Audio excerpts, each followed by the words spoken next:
தற்போது திமுக முதன்மை செயலாளர் துரைமுருகன் சென்னை விமான நிலையத்தில் செய்தியாளர்களிடம் பேசி வருகிறார். பார்க்கலாம். செயல் தலைவரும் சட்டமன்றத்தினுடைய எதிர்க்கட்சி தலைவருமான தளபதி மு.க. ஸ்டாலின் அவருடைய அறிவுறுத்தின்படி நானும் நாடாளுமன்ற உறுப்பினர்கள் அருமை சகோதரர் திருச்சி சிவா,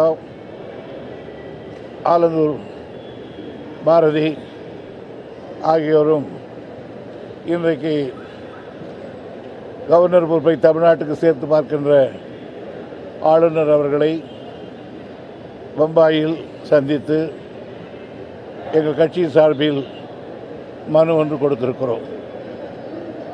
அந்த மனுவில் உங்களுக்கெல்லாம் தெரியும், புதிய செய்திகள் அல்ல. ஆர்கே நகர் தேர்தல் ஒரு இடைத்தேர்தல், தேர்தல் நடைபெறுவதற்கு முன்னால் நின்றுவிட்டது. காரணம், வருமானத்துறை ஒரு அமைச்சருடைய இல்லத்திலே புகுந்து 21 இடங்கள் சென்னையிலும், 11 இடங்கள் அவருடைய மாவட்டத்திலும்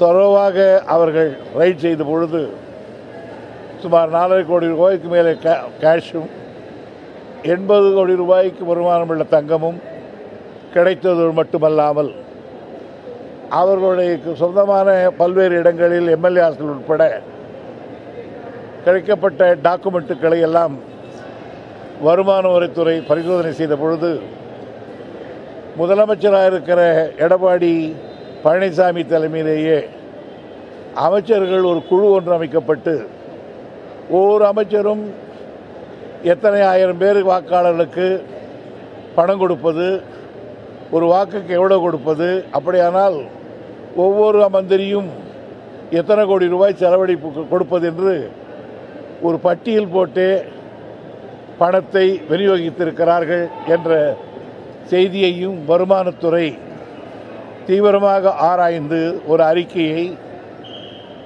எலெக்ஷன் கமிஷன் கொடுத்தது. தேர்தல் ஆணையத்துக்கு தேர்தல் ஆணையம் 2-3 தினங்களாக அவற்றை விவாதித்து தமிழ்நாட்டிலே தேர்தல் ஆணையத்தில் இருக்கிற அதிகாரியம் வர சொல்லி பேசிய பிறகு அந்த தேர்தலை ரத்து செய்து விட்டார்கள். ஆக ஒரு மாநிலத்தில் நடைபெறுகிற ஒரு இடைத்தேர்தலில் ஒரு முதலமைச்சரே தலைமை தாங்கி வாக்காளர்களுக்கு பணம் கொடுப்பது, அதுவும் அமைச்சர்கள் கையில் கொடுப்பது என்பது மிகப்பெரிய ஜனநாயக படுகொலை.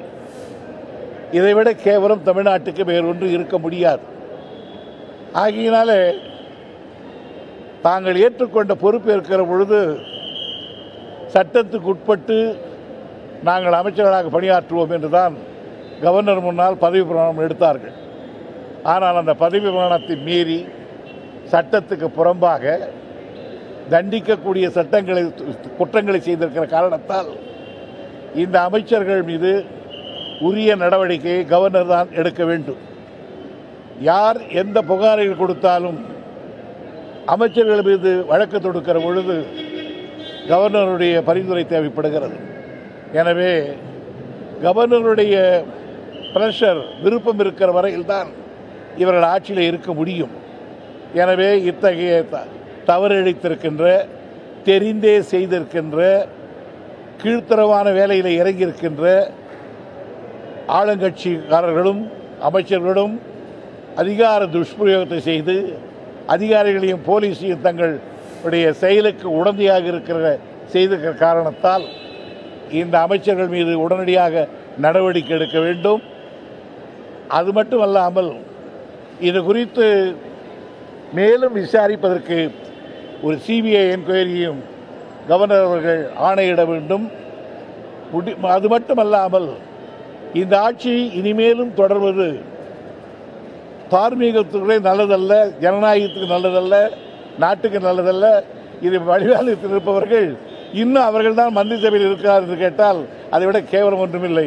எனவே இவர்களை இந்த ஆட்சியை டிஸ்மிஸ் செய்ய வேண்டும் என்று நாங்கள் அவர் மனு கொடுத்து விட்டு வந்திருக்கிறோம். ஒரு 22 நிமிடங்களாக எங்களுடைய கோரிக்கை கேட்டு விவாதித்தார். நாங்கள் கொடுத்த ஒவ்வொரு வரிகளையும் படித்தார். பிறகு அவரும் இவையெல்லாம் தொலைக்காட்சி மூலமாக பார்த்திருக்கிறார். ஒருத்தர் எடுத்துக்கிட்டு டாக்குமெண்ட் ஓடுறது, அவனை பிடிக்கிறது எல்லாம் அவர் பார்த்திருக்கார். எனவே நானும் பலதை பார்த்திருக்கிறேன். எனவே 2 நாளில் நான் சென்னைக்கு வருகிறேன். வந்த பிறகு இது குறித்து மற்றவர்களோடு பேசி நான் ஒரு முடிவெடுக்க என்று தெரிவித்திருக்கிறேன். இப்பொழுது தற்சமயம் அக்கேள்வி எழவில்லை.